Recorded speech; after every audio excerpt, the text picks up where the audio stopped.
प्राचीन समय में विद्यार्थी गुरुकुल में रहकर ही पढ़ा करते थे। बच्चे को शिक्षा ग्रहण करने के लिए गुरुकुल में भेजा जाता था। बच्चे गुरुकुल में गुरु के सानिध्य में आश्रम की देखभाल किया करते थे और अध्ययन भी किया करते थे। वरदराज को भी सभी की तरह गुरुकुल भेज दिया गया। वहां आश्रम में अपने साथियों के साथ घुलने मिलने लगा, लेकिन वह पढ़ने में बहुत ही कमजोर था। गुरुजी की कोई भी बात उसके बहुत समझ नहीं आती थी। इस कारण सभी के बीच वह उपहास का कारण बनता था। उसके सारे साथी अगली कक्षा में चले गए, लेकिन वो आगे नहीं बढ़ पाया। गुरुजी ने भी आखिर हार मानकर उससे बोला, बेटा वरदराज, मैंने सारे प्रयास करके देख लिए हैं। अब यही उचित होगा कि तुम यहाँ अपना समय बर्बाद मत करो। अपने घर चले जाओ और घर वालों की काम में मदद करो। वरदराज ने भी सोचा कि शायद विद्या मेरी किस्मत में नहीं है, और भारी मन से गुरुकुल से घर के लिए निकल गया। दोपहर का समय था। रास्ते में उसे प्यास लगने लगी। इधर उधर देखने पर उसने पाया कि थोड़ी दूर पर ही कुछ महिलाएं कुएं से पानी भर रही थी। वह कुएं के पास गया। वहां पत्थरों पर रस्सी के आने जाने से निशान बने हुए थे। तो उसने महिलाओं से पूछा, यह निशान आपने कैसे बनाए?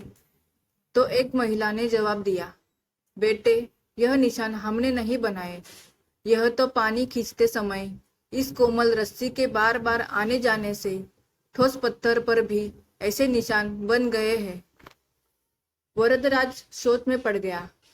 उसने विचार किया कि जब एक कोमल से रस्सी के बार बार आने जाने से एक ठोस पत्थर पर गहरे निशान बन सकते हैं, तो निरंतर अभ्यास से मैं विद्या ग्रहण क्यों नहीं कर सकता।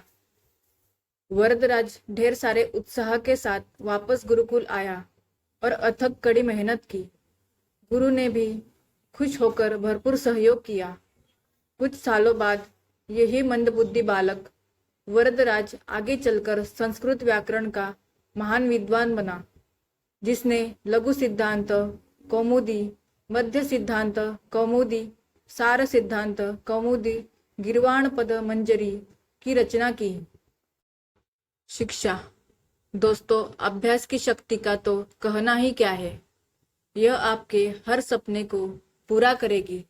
अभ्यास बहुत जरूरी है, चाहे वो खेल में हो या पढ़ाई में या किसी और चीज में। बिना अभ्यास के आप सफल नहीं हो सकते हो। अगर आप बिना अभ्यास के केवल किस्मत के भरोसे बैठे रहोगे, तो आखिर में आपको पछतावे के सिवा और कुछ हाथ नहीं लगेगा। इसलिए अभ्यास के साथ धैर्य, परिश्रम और लगन रखकर आप अपनी मंजिल को पाने के लिए जुट जाए। तो दोस्तों, आपको ये कहानी अच्छी लगी हो तो वीडियो को लाइक और चैनल को सब्सक्राइब करना ना भूलिए। तो मिलते हैं अगली कहानी में। धन्यवाद।